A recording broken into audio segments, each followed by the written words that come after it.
ছিনতাই, চাঁদাবাজি আর কিশোর গ্যাংয়ের দৌরাত্ম্য এখন নিত্যকার ঘটনা। বাসটি প্রায় 3.5 ঘন্টা ধরে ডাকাতদের দখলে ছিল।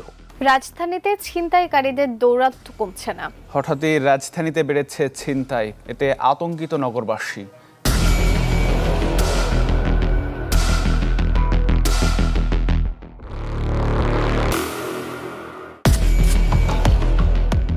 গেল কিছুদিন থেকে রাত গভীর হলে আতঙ্ক বাড়ছে রাজধানীবাসীর মাঝে। শুধু ঢাকাই নয়, দেশের বিভিন্ন জেলায় উপজেলায়ও রাত হলেই ডাকাতির খবর পাওয়া যাচ্ছে। কিন্তু ঢাকায় গতকাল রাতে অনেকটা আতঙ্কে কেটেছে রাজধানীবাসীর।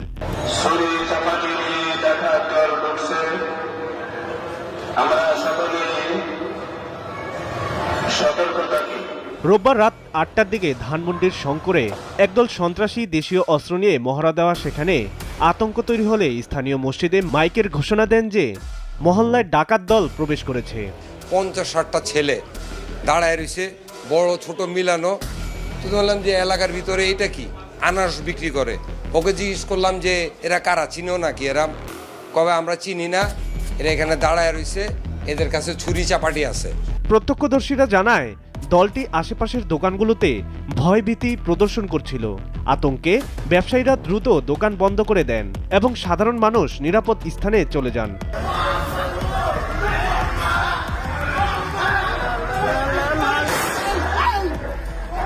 বনশ্রী ডি ব্লক 7 নম্বর রোডের 20 নম্বর বাড়ির সামনে আনোয়ার হোসেন নামের এক স্বর্ণ ব্যবসায়ীকে গুলি করেছে দুর্বৃত্তরা।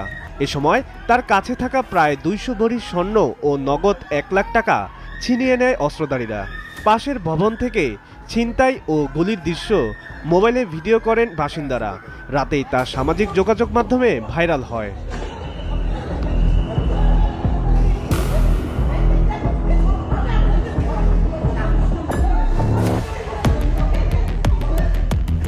এদিকে গুরানে একজনকে কুপিয়ে সবকিছু ছিনিয়ে নেয় দুর্বৃত্তরা, যা মুহূর্তেই ভাইরাল হয়ে যায় সামাজিক যোগাযোগ মাধ্যমে।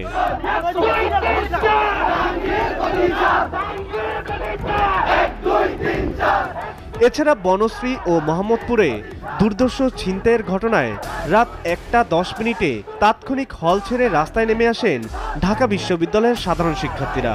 সারা দেশে ধর্ষণ, ছিনতাই ও ডাকাতির প্রতিবাদে রাজু ভাস্কর্যের সামনে বিক্ষোভ করেন শিক্ষার্থীরা।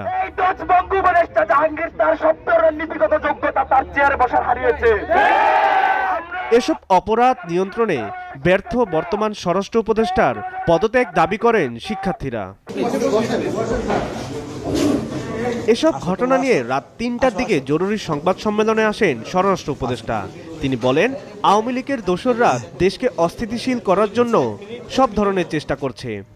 আমার এই পদত্যাগের ব্যাপারে আজকে তো প্রথম না, মানে তারা আমার যেই কারণে পদত্যাগ করতে বলে ওই কারণগুলি যদি আমি উন্নতি করে দিতে পারি তো আর কোনো পদত্যাগের প্রশ্ন না। তারা চাচ্ছে আইন শৃঙ্খলা পরিস্থিতি উন্নতি। আমি আইন শৃঙ্খলা পরিস্থিতি যেন উন্নতি হয় আমি এই ব্যবস্থা করতেছি, এবং এই আইন শৃঙ্খলা পরিস্থিতি আগের থেকে অনেক উন্নতি হয়েছে এবং এটা আরো উন্নতি হতে থাকবে। স্বরাষ্ট্র উপদেষ্টার জরুরি সংবাদ সম্মেলনের পরপরই তার বাড়িধারা ডিউচেসের বাসার সামনে আসেন বৈষম্য বিরোধী ছাত্র আন্দোলনের আহ্বায়ক হাসনাত আব্দুল্লাহ।